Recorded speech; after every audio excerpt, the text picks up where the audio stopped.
네, 안녕하세요. 덕질한 오솔입니다. 조커. 몇 년 전에 처음으로 조커의 단독 솔로 영화가 나온다는 소식을 DC로부터 전해 들었을 때 전 진짜 1도 기대 안 되고 그냥 DC가 갈 때까지 갔구나 라고 생각했어요. 왜냐면 난 DC가 수어사이드 스쿼드까지 망칠 줄 몰랐으니까. 아니 어떻게 그 조합을 망쳤지? 하지만 다행히 스틸컷과 예고편에서 보여주는 호아킨의 그런 포스는 제 불안함을 좀 가라앉혀줬습니다. 그러다가 조커가 베니스 황금 사자상을 탔다는 소식을 들었을 땐 다른 쪽으로 이제 불안감이 생기기 시작했죠. 바로 이 영화 노잼이겠구나. 과거 DC바, DC랑은 손절했습니다. 현 마블바로서 조커가 욕먹는 건 너무 안타까운 일이기 때문에 기대보다는 걱정과 우려를 안고 이 영화를 봤는데 결과는 젠장 DC 믿고 있었다고.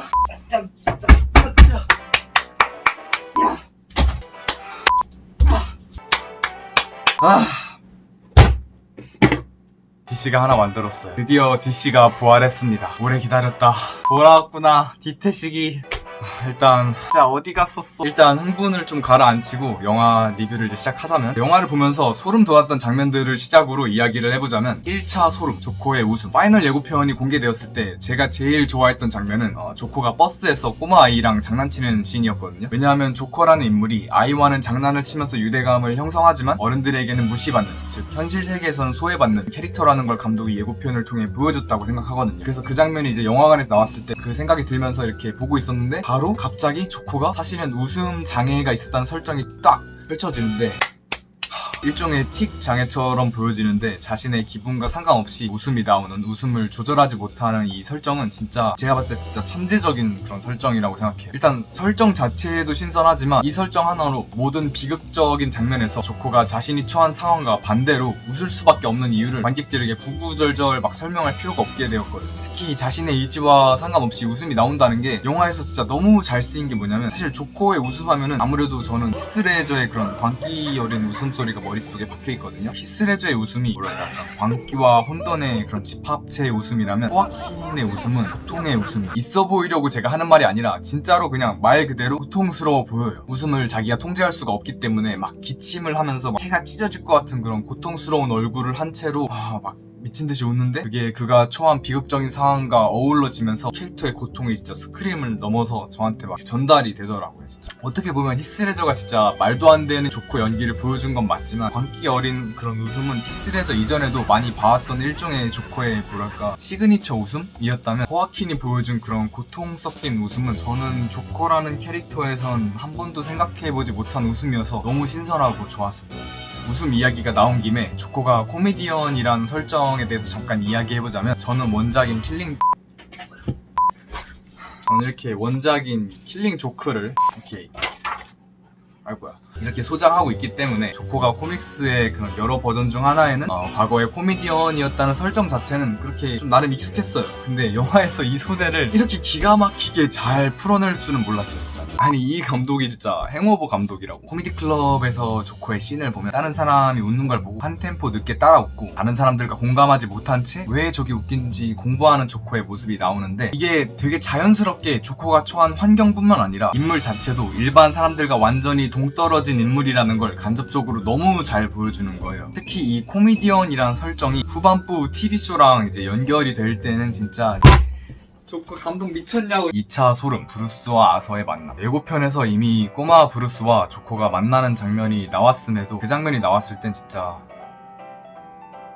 사실 이것도 처음 아닌가요? 배트맨과 조커의 만남은 많이 봐왔잖아요. 근데 아서와 브루스의 만남은 처음인 것 같아요, 진짜. 심지어 브루스 웨인이랑 조커가 만나는 장면은 몇 번 본 적 있어요. 근데 인간인 조커와 인간인 배트맨, 아서와 브루스가 만나는 장면은 진짜 처음이었고, 심지어 그 장면이 나오던 당시에는 조커가 그 토마스 웨인의 아들이라는 전개가 펼쳐지고 있어가지고 어쩌면 둘이 형제지간일지도 모른다는 전제가 깔린 상태로 그 장면이 나오니까 진짜, 아니 저희는 알잖아요. 브루스 웨인이 나중에 커서 배트맨이 된다는 거, 나중에 이 아서가 조커가 된다는 거. 아니 제가 미래의 배트맨이야, 제가 미래의 네 뚝배기 깨는 배트맨이야 라는 걸 알잖아요. 자, 3차 소름, 그 대사. 난 내 인생이 비극이라고 생각해왔는데 알고 보니 코미디였어. 이게 예고편에서 나왔을 때는 그냥 솔직히 큰 감흥은 없었거든요. 아니, 뭐 이미 유명한 문장이잖아요, 되게. 뭐 나름 조커랑 되게 잘 어울러 떨어지네, 되게 잘 쓰였네, 딱 이 정도였는데, 알고 보니 저 대사가 이 영화의 한 줄 요약이더라고. 미쳤다 진짜. 난 내 인생이 비극이라고 생각해 왔는데 알고 보니 그냥 존나 웃긴 거였어. 병원에서 조코가 담배를 피면서 그 대사를 혼자 중얼거리는데 그러니까 번역하자면 그런 뜻이잖아요. 난 내 인생이 비극이라고 생각해 왔는데 난 내 인생이 비록 슬프고 암울하지만 그래도 뭐라도 되는 줄, 뭐라도 있는 줄 알았는데 알고 보니 그냥 코미디였어. 알고 보니 뭣도 아니었어. 그냥 웃음거리, 농담거리 그 이상 그 이하도 아니었어. 이 대사가 나오기 전까지 저는 조코가 그래도 삶에 대한 미련이 있었다고 봤어요. 그걸 비유적으로 되게 잘 표현해주는 게 계단이었고 힘겹지만 어쨌든 꾸역꾸역 올라가잖아요. 그 계단. 심지어 코미디언으로 성공하자는 그런 의지도 있었고 약을 먹어가면서까지 어쨌든 삶을 버티기라도 했어요. 근데 이 대사를 버티면서 조코는 깨달아요. 내 인생 뭣도 아니구나. 그냥 하나의 농담이었을 뿐이구나.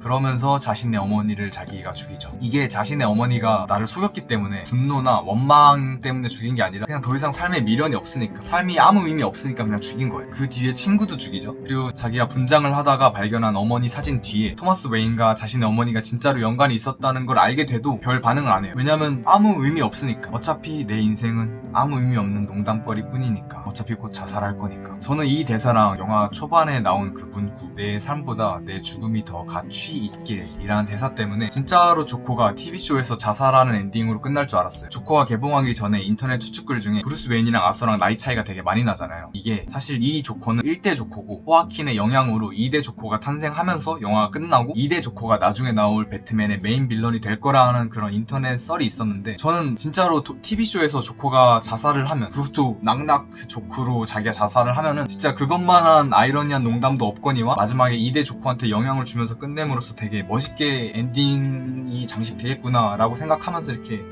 보고 있었는데 바로 그냥 MC를 싸버리더라고요. 그리고 그게 똥으로 이어지고, 그리고 그게 나비 효과가 되어서 브루스 웨인이 자신의 부모님을 잃는 장면으로 이어지는데,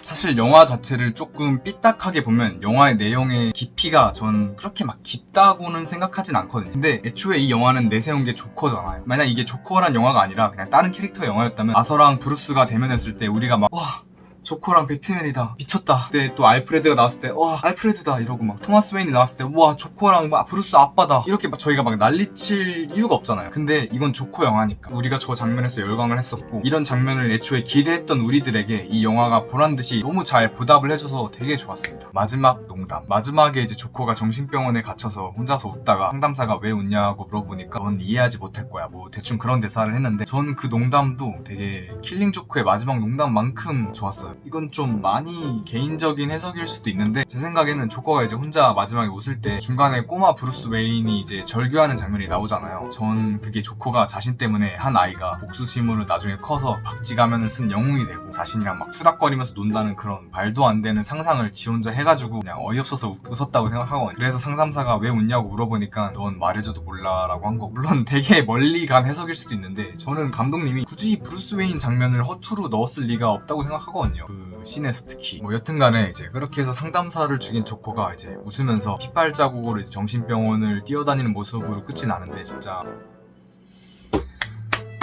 그게 되게 멀리서 보면 희극, 가까이서 보면 비극이라는 영화의 내용이랑 딱 오버랩이 되면서 끝이 나는데, 아니 영화가 이렇게 깔끔하게 끝이 날 수 있나 싶더라고요. 저는 진짜 이번엔 흥분 안 할게요.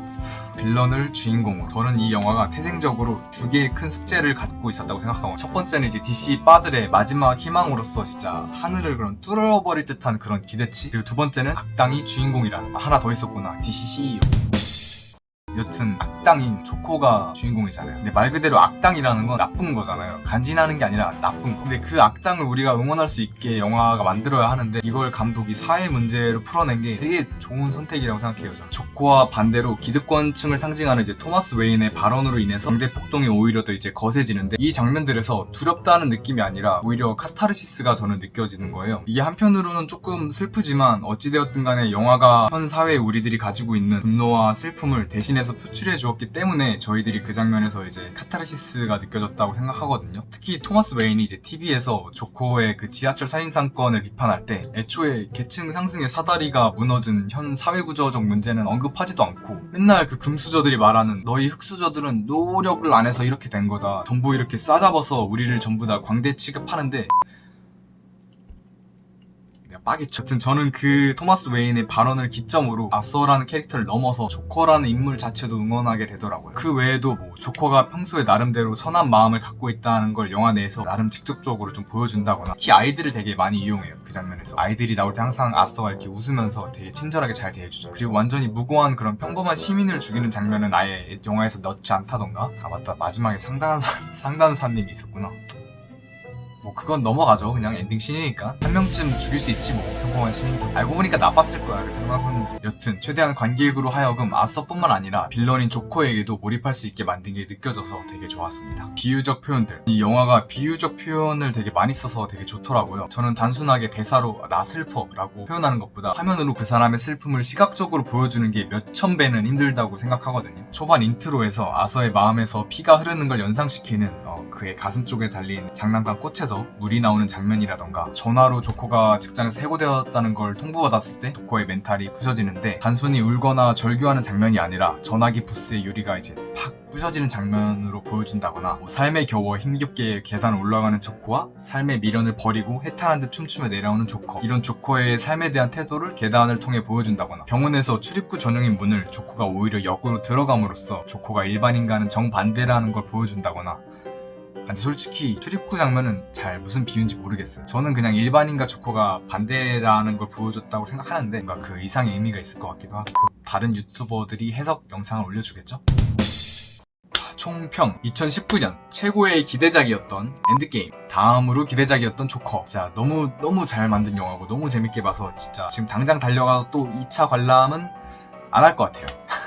사실 솔직히 극장에서 또 보기에는 좀 너무 무겁고 숨 막혀서 힘들 것 같고, 아마 한 1년 정도 지났을 때 딱 이맘때쯤 또 볼 것 같은 그런 영화. 일단 진짜 이 영화는 인터넷에서 아마 명작으로 엄청 칭송받을 거예요. 잘 만든 걸 떠나서 그냥 겁나 무겁고 있어 보이니까. 그런 영화는 원래 인터넷에서 많이 빨리니까 영화빠들이 진짜 딱 할기 좋아하는 그런 영화. DC는 솔로 무비는 다 괜찮은 것 같아요. 원더우먼도 되게 괜찮았고, 맨 오브 스틸도 전 되게 좋았고, 아쿠아맨도 나쁘지 않았어. 아씨, 그린랜턴 있었구나. 이제 조커가 영화 초반에 엄마랑 같이 TV쇼를 침대에서 이제 보는 장면이 나오는데, 거기서 또 저 코쟁이들 신발 신고 침대에 눕겠네 이 생각하고 있었는데 신발을 벗고 조커가 침대에 앉는 거예요. 거기서 저는 그냥 이 영화 벌써 띵작이구만. 아 맞다, 그리고 자막 망할 그 가망 없는 그 번역가. 이번 조커 영화의 자막 상태는요, 제가 영어를 잘 못해서 패스.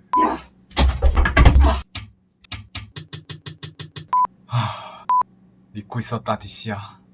난 널 버리지 않았어. 난 한 번도 널 의심한 적이 없어. 같은 수어사이드 빼고.